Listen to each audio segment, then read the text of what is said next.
Cuan, cuan, we be getting money. Cuan. Oke Mas Bro, kali ini saya share info bahwa grup STS open lagi STS rekomendasi dan diskusi di bulan Juni 2025. Nah, teman-teman akan masuk ke dua grup ini, grup rekom dan grup diskusi. Grup rekom isinya rekom, diskusi isinya tanya jawab, teman-teman ya. Nah, kita akan intip STS yang masih jalan saat ini, yaitu STS rekomendasi Mei, aktif sampai tanggal 31 Mei tentunya. Nah, kemarin di tanggal 16, karena ini videonya saya buat tanggal 17, ini ya perform kemarin tanggal 16, kita dapat cuan di Aksi, Aman, Java, Jawa, Adro, Koko, Bir, dan sebagainya, teman-teman. Kita cuan 8 saham. Dan di menu STS ini ada dua menu, yaitu menu swing seperti ini dan menu base JP seperti ini. Ya, ini base JP yang tadi tabel tuh swing. Nah, kita intip swingnya teman-teman. Nah, swingnya seperti ini bentukannya teman-teman. Ada yang cepat, ada yang agak lama. Jadi kalau swing itu kita anti CL. Jadi bagi teman-teman yang pegawai atau yang punya usaha yang nggak bisa mantau market seharian, ambillah menu swing. Ini sahamnya santai dan nggak pakai CL. Kalaupun nggak cuan, kita akan bawa ke next STS. Jadi masih aman banget teman-teman menu swing ini kayak gitu ya. Dan di STS ini juga akan dapat bonus juga, yaitu perkiraan saham dividen di bursa ini masih aktif sampai di akhir September guys, sampai September, luar biasa. Jadi datanya teman-teman bisa didapatkan di sini, yaitu misalnya ada saham ini ya, misalnya saham Zona, saham Kobek ini masih akan bagi dividen yang lumayan teman-teman ya di bulan Juni dan seterusnya. Cat saya aja kalau teman-teman pengen gabung segera, karena kita close di tanggal 31 Mei. Oke, kita lanjut ke videonya. Oke Mas Bro, kali ini kita ngobrol-ngobrol tentang investasi ya, tentu saja kita bahasnya saham. Dan saham itu guys ya, sebenarnya hanya permainan psikologis aja. Kalau teman-teman beli sahamnya dengan yang mempunyai fundamental, itu hanya permainan psikologis. Ada saatnya dia turun, ada saatnya dia naik. Nah, lihat aja di sini teman-teman di IHSG yang baru kejadian beberapa bulan yang lalu. Di bulan Maret dan April teman-teman, di sini terutama di bulan Maret lah ya, di bulan Maret itu terjadi retail panik. Semua retail di Indonesia itu paniknya minta ampun guys ya. Kalau teman-teman gabung ke grup-grup saham itu pasti di bulan Maret itu isinya komentar negatif semua, takut lah, fear lah, negatif lah, aduh gimana ya, aduh gimana, kayak gitu. Dan teman-teman lihat di sini, dalam kurun waktu 2 bulanan udah balik lagi marketnya. Jadi kalau teman-teman itu yang cut loss di bulan Maret kemarin, itu udah pasti sekarang lagi stres berat. Ya, karena memang psikologis dia itu nggak kuat guys.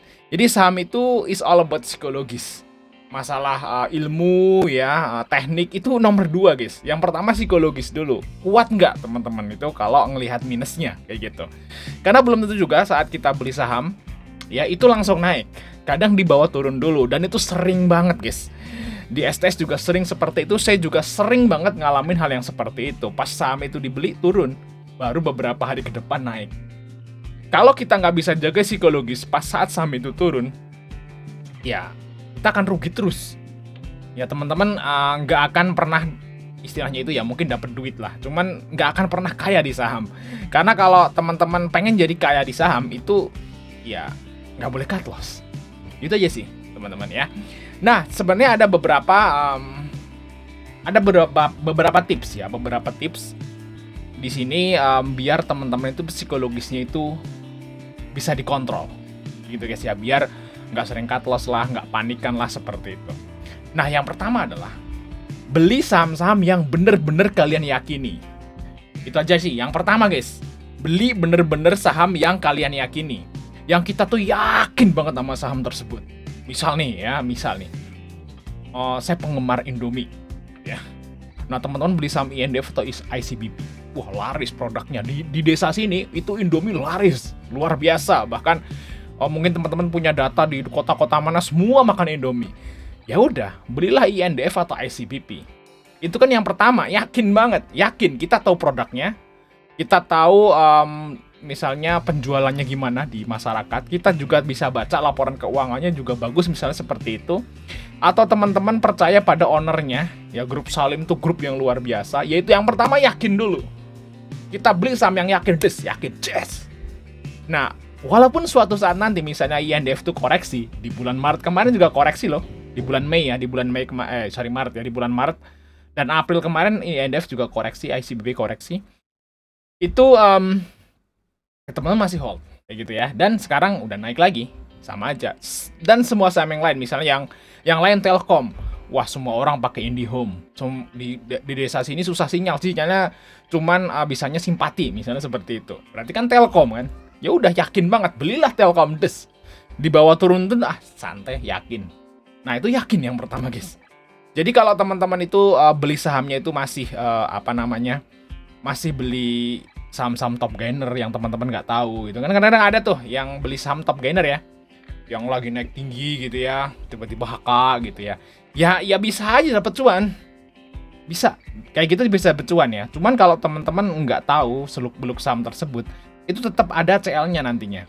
Jadi cuan, CL ya akhirnya ya cuan, mungkin di akhir tahun atau akhir bulan bisa profit. Cuman ya karena dia kepotong CL jadi nggak banyak profitnya. Jadi ya gitu-gitu aja. Cukup buat makan, cukup buat beli kopi kayak gitu mungkin ya. Kalau teman-teman yang beli sahamnya itu berdasarkan top gainer lah yang kita nggak tahu apa itu sahamnya kayak gitu guys ya. Nah kayak gitu. Dan harus yakin bener dan teman-teman bisa hold, bisa dapat cuan misalnya 10%, 15%, 20% atau bahkan 50%. Nah itulah cara kita jadi kaya di saham. Kayak gitu guys ya. Nah, jadi kalau saya sih membagi ya. Saya itu membagi portonya, guys. Saya pakai HP yang ini yang lagi buat ngerekam dan saya masih punya 2 HP lagi di sini, teman-teman. Memang saya sukanya beli sahamnya itu lewat mobile ya. Itu kalau di laptop sini, di laptop itu saya buat pantau aja, buat analisa, tapi kalau beli sahamnya saya sukanya di mobile. Nah, jadi saya punya beberapa sekuritas yang memang saya bagi. Ya, ini yang buat trading gitu ya, yang buat beli kopi. Dan ini satunya lagi buat investasi atau swing yang memang kita nyari duit buat kaya di situ. Kalau yang buat trading BSJP ya cukup buat beli makan, beli kopi ya, ngasih temen kayak gitu aja. Kayak gitu guys ya. Jadi bedain. Kalau saya sih memang bagi 2 untuk duitnya dan baginya nggak rata loh, nggak imbang 50-50 enggak. Kalau saya sih 10-15% buat trading, sisanya invest. Kalau saya sih seperti itu atau swing. Invest pendek lah atau sebutannya swing kalau di kita. Nah itu ya guys ya, yang pertama yakin dulu. Terus yang kedua teman-teman, yang kedua adalah pakai MM. Itu yang kedua. Nah cara kita psikologisnya kejaga yaitu pakai MM atau itu singkatan dari money management atau pembelian bertahap teman-teman. Jadi contoh misalnya nih, waktu di bulan Maret kemarin ya, kalau orang yang nggak pakai MM itu udah pasti panik, walaupun dia beli saham yang yakin juga di awalnya, misalnya, oh gue beli saham BRI nih, BRI cabangnya gede banget tuh di sana, gitu ya, yakin banget lah gue. Nah kita lihat BBRI guys, misal nih, ini contoh aja ya misalnya. Nah contoh karena ini BBRI banyak yang panik loh di bulan Maret kemarin, waktu di harga 3.500, 3.600 itu banyak banget yang bilang BBRI ini mau di bawah 3.000. Padahal nggak kesampean, cuman itu panik aja, pasti orang-orang ya. Yang CL, orang-orang yang CL BRI di 3.500 itu yang ngomong ke BBRI itu akan nanti di bawah 3.000. Ternyata enggak, ini langsung rebound gitu ya. Nah, berarti orang tersebut yang CL BRI di harga 3.500, 3.600 itu udah pasti nggak pakai MM. Jadi yakin awalnya, cuman gara-gara misalnya dia beli di harga 4.500 misalnya, terus dibawa turun lagi, stres tuh. Minus 10%, minus 15%, minus 20%, minus 25% kan stres juga ya kalau tiap hari kok minus melulu dan minusnya tambah. Kalau kita di sini itu BRI minusnya tambah terus, tambah minus tiap hari tambah minus. Pasti panik juga. Nah, beda kalau pakai MM. Nah, MM kan lain-lain ya, itu tergantung kemampuan ya. Misalnya kalau kita sih pakai MM-nya 30-70 atau 20-30-40 atau 10-20-30-40. Nah, itu tergantung dengan kebutuhan dan saham apa yang dibeli. Nah, kalau misalnya teman-teman pakai MM, punya duit cadangan lah di RDN gitu ya. Nah, saat beli misalnya BRI di 4.500, terus turun di 3.500, dan otomatis beli lagi. Nah, AVG down. Ditunggu aja 2 bulan, profit kok. Gitu ya, kalau pakai MM. Jadi istilahnya, ya walaupun kita yakin juga sebenarnya kita harus pakai MM juga. Karena kita nggak tahu ya, saham itu crash-nya kapan. Kecuali kalau teman-teman beli pas crash. Misal kayak kemarin tuh di bulan Maret kan crash tuh. Oh ada perang lah, ada segala macam kan, IHSG itu drop parah tuh. Nah itu kan crash. Tahu ya, crash ya. Ini saya lihat ini ya. Nah ini crash ya. Nah Waktu di bulan Maret kemarin tuh ini IHSG crash. Karena ya trading halt, ya pernah turun 9%, 8% itu crash guys. IHSG itu crash. Kalau IHSG turun di atas 5% itu crash. Nah, kalau seperti itu ya kita bisa all in. Memang seperti itu. Kita all in bes gitu ya. Waktu crash itu nggak apa-apa. Cuman kalau teman-teman beli saat di atas, saat ya market baik-baik aja, ya harus pakai MM. Itu ya, jadi harus bedain sesuai dengan momen seperti itu. Pakai MM guys, jangan lupa ya. Oke, terus yang ketiga guys, biar kita itu psikologisnya terjaga dan bagus. Nah, yang ketiga ini saran klasik ya, yaitu pakai uang dingin. Nah, ini penting banget teman-teman. Uang dingin tuh uang yang beneran nggak dipakai. Beneran yang memang teman-teman itu sisihkan buat investasi. Jangan misalnya, uangnya 6 bulan lagi buat nikah nih. Misalnya teman-teman ngumpulin duit 30 juta buat nikah 6 bulan lagi. Udah lamaran gitu ya. Kan ada kasus kayak gini, nih, tapi kasusnya di kripto. Kasusnya di kripto kayak gini. Orang itu 6 bulan lagi mau nikah, udah lamaran, 6 bulan lagi mau nikah. Ya, duitnya udah ada sebenarnya. Nah kan duitnya di bank tuh. Belum buat apa-apain kan 6 bulan lagi kan baru kepake. Nah tuh dia masukin ke kripto guys. Itu kasus nyata loh teman-teman, search aja di Google kalau nggak percaya. Masukin di kripto rungkat, kriptonya turun guys. Nah akhirnya dia cut loss kan, tinggal sisa dikit, nggak cukup buat nikah. Nah itu dia bingung terus stres. Nah jangan sampai seperti itu. Di saham juga sama ya, jangan kayak gitu juga. Duit yang mau dipakai misalnya 3 bulan, 4 bulan, 6 bulan lagi mau dipakai buat beli saham. Ya jangan kayak gitu ya. Jadi kalau seperti itu teman-teman akan panik sendiri. Saat turun panik, saat naik juga nggak maksimal ya, karena memang duitnya mau dipakai, naik dikit jual. Padahal masih ada potensi kenaikan lagi. Seperti itu guys. Jadi istilahnya tetap pakai uang dingin, uang yang bener-bener nggak dipakai. Seperti itu guys ya. Terus dapat duitnya dari mana? Yang dari kerja. Saham itu guys ya, itu butuh modal. Saham itu memang butuh modal. Kayak saya nih ya, saya itu memang investasi di saham atau swing atau trading di saham. Tapi saya masih kerja nih.